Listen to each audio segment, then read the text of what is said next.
where are you from? That's not a trick question. No, where are you from? At the moment, New Hope, originally from Morristown, New Jersey. Thank you. Where are you from, sir? Schmecksville, Pennsylvania. Schmecksville. And where are you from? Baltimore. I am from sidewalks and taxi cabs, from the city, the one that never sleeps, as if it's the only one, with capital letters standing tall, towering over the others like the crest of the majestic skyline. I am from the din of sirens, car horns and freight trucks barreling down 10th Avenue as I drift off to sleep amidst the rhythmic city sounds. I am from the sycamore tree, seeing blue sky, not skyscrapers, every morning, from a pride, a rush, a love that has the power to bring me to tears, yet also render me defeated and disillusioned. I am from rugula cookies, matzo ball soup, candy canes, and Christmas trees. From everything happens for a reason, and when in doubt, don't.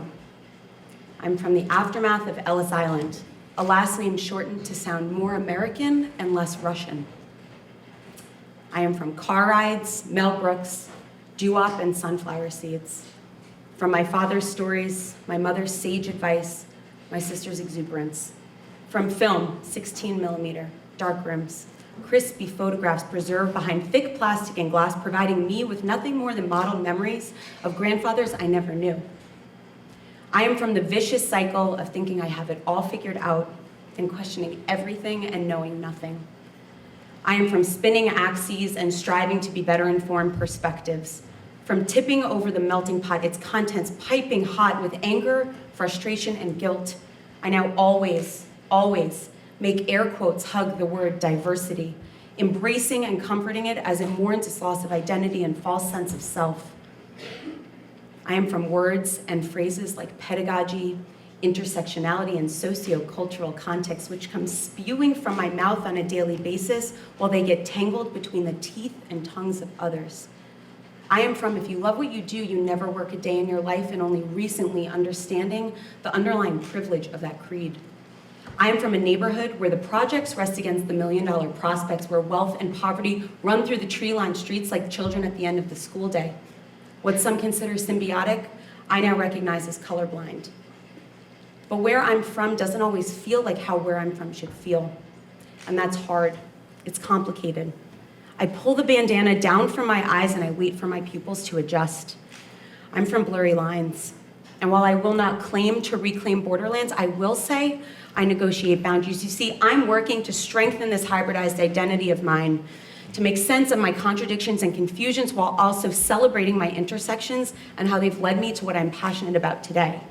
And for that, I will embrace them, inform them, learn from them constantly. I wrote this piece based on a poem by George L. Lyon entitled Where I'm From 2 years ago.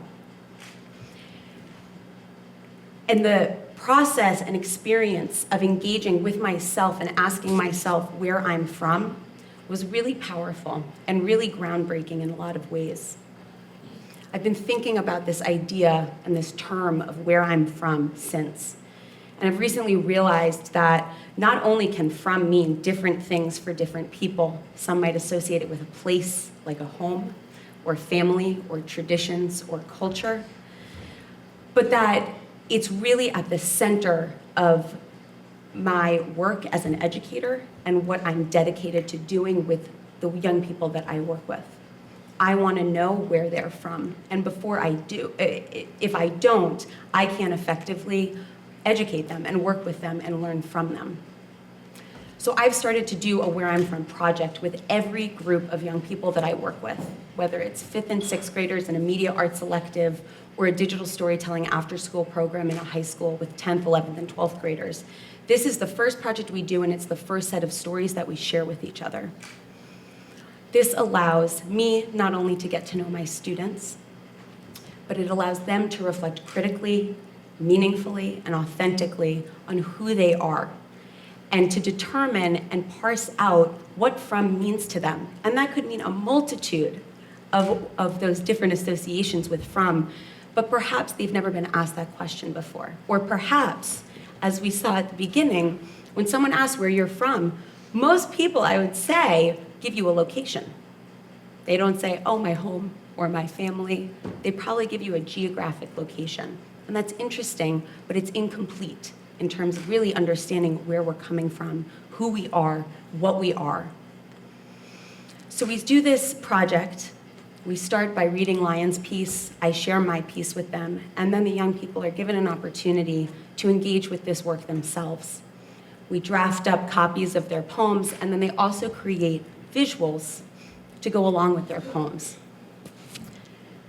The process and practice of storytelling takes multiple forms, and in the work that I do, I feel very strongly about pushing against traditional, just thinking about storytelling in traditional ways of being written, of finding it in books. I just delivered my poem, which I did write orally. How was that a different experience than perhaps reading that on a one-page? What happens when we add visuals to the stories that we tell? I've noticed in the last 2 years, doing this work with middle schoolers and high schoolers, that the process brings us together. This poem, as simple as it may seem in title, can be a very scary thing for young people, especially if they've never been asked, where are you from before, and to think more critically and further past, what location are you from? This can be a very scary process, and it entails a certain amount of vulnerability and trust with other people to engage in this process. And I've noticed that simply knowing that everybody in the room is engaging in this process, that we start to build this trust and students start to open themselves up to be in a more vulnerable place in which to think back on their lives, think back on their experiences, make connections. And when we finish the process and we come in for our showcase and our gallery walk and we share our pieces with each other, our poems and our visuals, for 45 minutes or for an hour and a half, it's as if no one else is in the school building. We have our chairs pulled together, where our eyes are attentive on one person, and we feel like we're learning pieces of a person that no one else knows. And I've seen this start to build a foundation from within the first few weeks of the program or the semester, that there's a trust that's established, that there's a respect gained, not only between myself and the students, but also amongst the students themselves. This semester, I was given the opportunity to do this with pre-service teachers, a group of graduate students at Columbia. I think it's interesting to think about when we bring stories into the classroom, when we invite young people to bring their stories and their experiences into the classroom, what happens? We not only provide new spaces for young people to engage and to bridge stronger connections between their lived experiences and their lives outside of the school building with the content that's being delivered to them in school, it also challenges this relationship and the power dynamics that exist between teacher and student, or most times between adult and child. It interrupts this traditional narrative that adults or teachers are the only individuals who possess knowledge in a classroom space. By inviting young people to bring their stories in, we give them voice, we give them agency, we allow them to be bringing in important information and knowledge, and we convey to them that that is just as meaningful, just as important for us to know as human beings, but also all as learners, as it is for something that may be delivered through a textbook or from the teacher. So as I was saying, I had the opportunity to do this with a group of pre-service teachers this semester. This is a few samples of their work. With 27 graduate students, young adults, we engaged in this Where I'm From project in the first few weeks of class. And as you'll see in the snippets of writing and their artwork, that from means very different things to different people. I noticed that in when we came all together for them to present their projects, there was this same sense of anxiety, the same nervousness that they were feeling, that same feeling as my fifth graders do. Kind of coming in timidly, not really sure if they want to share this with everybody. And once it starts, Again, it's this insular feeling that we are the only people in the building, that we are there for each other, and even if we know each other from other classes or outside of school, we are learning things about each other, about our peers, in ways that have never come up in conversation before. So I started thinking about how important storytelling is and how important this Where I'm From project might be, not only for students, but for teachers as well. Adults engaging in this puts them in that vulnerable space as well. It allows them to create a human connection to their students, create a sense of empathy, or have a sense of empathy. I never ask my students to do something that I haven't already done or am not willing to do alongside of them. That's my principle. And so for me to have gone through this process 2 years ago, I can relate when someone is feeling anxious about sharing or is not sure exactly how they want to represent their stories in a visual way. It allows me to connect to my students in a deeper and more authentic way. So I show these examples, again, to show how from can look so different to different people. What happens when we bring a visual in with the words that we choose to communicate our stories? And as we heard earlier, what can we sometimes just simply not communicate in words? What role does having a visual play in making our story more powerful, in enhancing understanding and connection? So the title of my talk today is The Power and Potential of Digital Storytelling, and I realize that I haven't mentioned that yet, and it's on purpose. Because this, so far in the last few minutes, I've walked you through the process that leads up to creating a digital story. So what happens when we add moving images to still images? What happens when we add what happens when we add music to voice? When we put it all together, what do we see differently? What do we hear differently? What do we experience differently?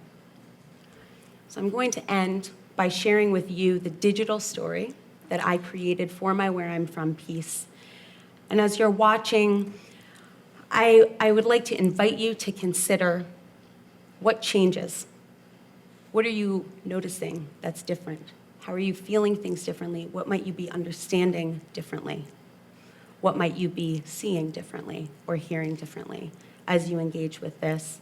And to just think about the potential power that a simple phrase like Where I'm From has to not only forge better relationships between educators and students, but also to allow us all as individuals, as humans, to look deeper inside ourselves, to understand our identities better, and to think more critically about what from might mean to us. So with that, I'll leave you with this piece.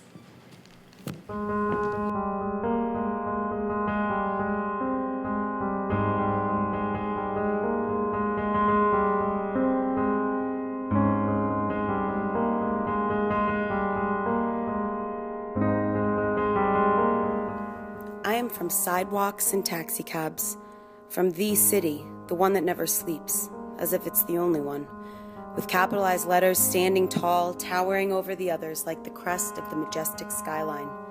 I'm from the din of sirens, car horns and freight trucks barreling down 10th Avenue as I drift off to sleep amidst the rhythmic city sounds. I'm from the sycamore tree, seeing blue sky, not skyscrapers every morning, from a pride, a rush, a love that has the power to bring me to tears, yet also render me defeated and disillusioned. I am from arugula cookies, matzo ball soup, candy canes and Christmas trees, from everything happens for a reason, and when in doubt, don't. I'm from the aftermath of Ellis Island, a last name shortened to sound more American and less Russian. I am from car rides, Mel Brooks, doo-wop, and sunflower seeds. From my father's stories, my mother's sage advice, my sister's exuberance. From film, 16mm, dark rooms, crispy photographs preserved behind thick plastic and glass, providing me with nothing more than mottled memories of grandfathers I never knew. I am from the vicious cycle of thinking I have it all figured out and questioning everything and knowing nothing. I am from spinning axes and striving to be better informed perspectives, from tipping over the melting pot, its contents piping hot with anger, frustration, and guilt. I now always make air quotes hug the word diversity, embracing and comforting it as it mourns its loss of identity and false sense of self. I'm from words and phrases like pedagogy, intersectionality, and socio-cultural contexts, which come spewing from my mouth on a daily basis while they get tangled between the teeth and tongues of others. From if you love what you do, you'll never work a day in your life, and only recently understanding the underlying privilege of that creed. I'm from a neighborhood where the projects rest against the million-dollar prospects, where wealth and poverty run through the tree-lined streets like children at the end of the school day. What some consider symbiotic, I now recognize as colorblind. But where I'm from doesn't always feel like where I'm from should feel. And that's hard. It's complicated. I pull the bandana down from my eyes and wait for my pupils to adjust. I'm from blurry lines. And while I will not claim to reclaim borderlands, I will say I negotiate boundaries. You see, I'm working to strengthen this hybridized identity of mine, to make sense of my own contradictions and confusions, but also to celebrate my intersections and how they've led me to what I'm passionate about today. And for that, I will embrace them, inform them, learn from them constantly.